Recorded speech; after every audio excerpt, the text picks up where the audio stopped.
গলা মাছ করে দিয়েছে, যা আছে তা বাইর কর। একটা মোবাইল ছিল এবং পকেটে 3000 টাকা ছিল আমার মেসের খাবারের টাকা, ওটাও নিয়ে নিছে। এই যে নভেম্বর ডিসেম্বর পর্যটনের মৌসুমে পর্যটনরাও কি দুশ্চিন্তায় থাকবে। সন্ধ্যা নামলেই পর্যটন শহর জুড়ে দাপিয়ে বেড়ায় ভয়ানক ছিনতাইকারীর চক্র।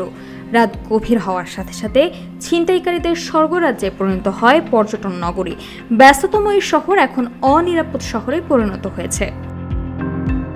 শুধু রাতের আঁধারে নয়, ভোরে কিংবা দিন দুপুরেও ছিনতাইয়ের ঘটনা ঘটছে অহরহ।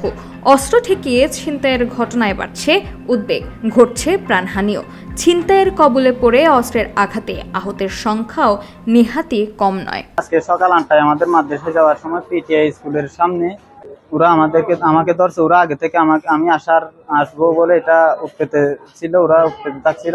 তারা ছিল 4 জন এবং আমাকে ধরে কলার দিয়ে ধরছে, গলায় একটা ছুরি ধরছে, পেটে ধরছে এবং পিছনে আরেকজন ছিল, আরেকজন একটু দূরে ছিল আমার কাছে। তো আমার একটা মোবাইল ছিল এবং পকেটে 3000 টাকা ছিল আমার মেসের খাবারের টাকা, ওটাও নিয়ে নিছে।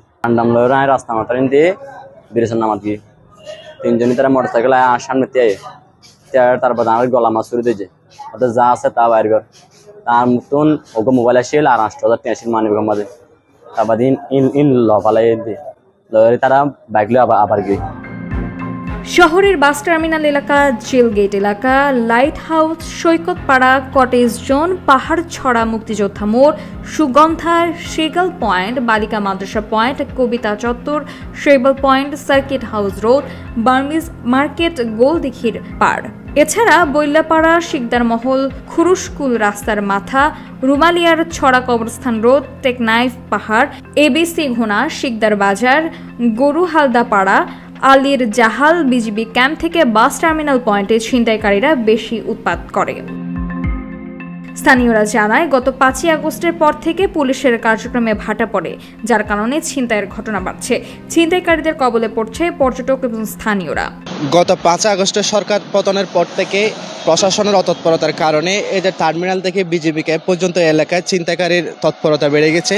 এমনকি গত কয়েকদিন আগেও আমার সামনে দিয়ে আমি যখন টমটমে যাচ্ছিলাম, আরেকটা টমটমের যাত্রী বেশে এসে টমটমের অন্য যাত্রী থেকে ছুরি ধরে মোবাইল এবং মানিব্যাগ নিয়ে নেই। তখন আমি আস্তে আস্তে ওরা ওই ছিনতাইকারীর আরেকটা টমটম ওরা পালিয়ে যায়। ওরা ছিনতাই যেখানে করে সেখানে আরেকটা টমটম ওরা কি রেখে দেয়। এভাবে গত 2 মাসের মধ্যে আমার সামনে এরকম 2টা ছিনতাই হয়েছে। একটা হচ্ছে কি টার্মিনাল এলাকা, বিজিবি ক্যাম্প এলাকা হয়েছে, আর একটা হচ্ছে হাসিবে মাদ্রাসার সামনে, হাসিবের পূর্ব পাশে যে গলিটা আছে ওটা দিয়ে কি ছিনতাই করে, ওরা ছুরি দিয়ে ছিনতাই করে মোবাইল নিয়ে পালিয়ে যায়। প্রশাসনের অতৎপরতার সুযোগ নিয়ে ছিনতাইকারীরা ওরা বিভিন্ন সুযোগ নিচ্ছে। এই যে নভেম্বর ডিসেম্বর পর্যটনের মৌসুমে পর্যটনরাও কি দুশ্চিন্তায় থাকবে, ওদের নিরাপত্তার জন্য প্রশাসনের দৃষ্টি আকর্ষণ করছি। এই বিষয়ে পুলিশ সুপার মোহাম্মদ রহমতুল্লাহ বলেন, অপরাধ দমনে পুলিশের পাশাপাশি কাজ করছে জেলা প্রশাসন ও টুরিস্ট পুলিশ। চলছে সিসিটিভি ক্যামেরা লাগানোর কাজ, সেই সাথে বাড়ানো হয়েছে পুলিশের পেট্রোলিং কার্যক্রম।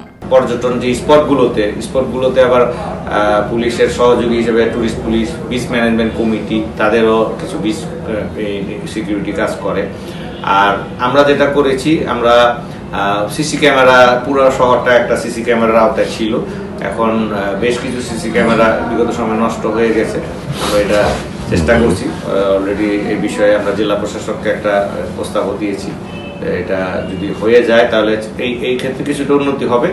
আর এর জন্য যে দরকার যে মোবাইল পেট্রোলিং আমরা বাড়াচ্ছি। পেট্রোলিং অলরেডি আমরা আরেকটা বাড়তি গাড়ি আমরা সংযুক্ত করেছি। আর এগুলো কন্ট্রোল হয়ে যাবে, এগুলো ছোটখাটো অপরাধ, এটা কন্ট্রোল হয়ে যাবে। ছিনতাই প্রবণ এলাকাগুলোতে সার্বক্ষণিক নজরদারির পাশাপাশি আইন শৃঙ্খলা বাহিনীর অভিযান জোরদারের দাবি জানিয়েছে সচেতন মহল। সামিয়া তাবাসসুম, খবর সংযোগ।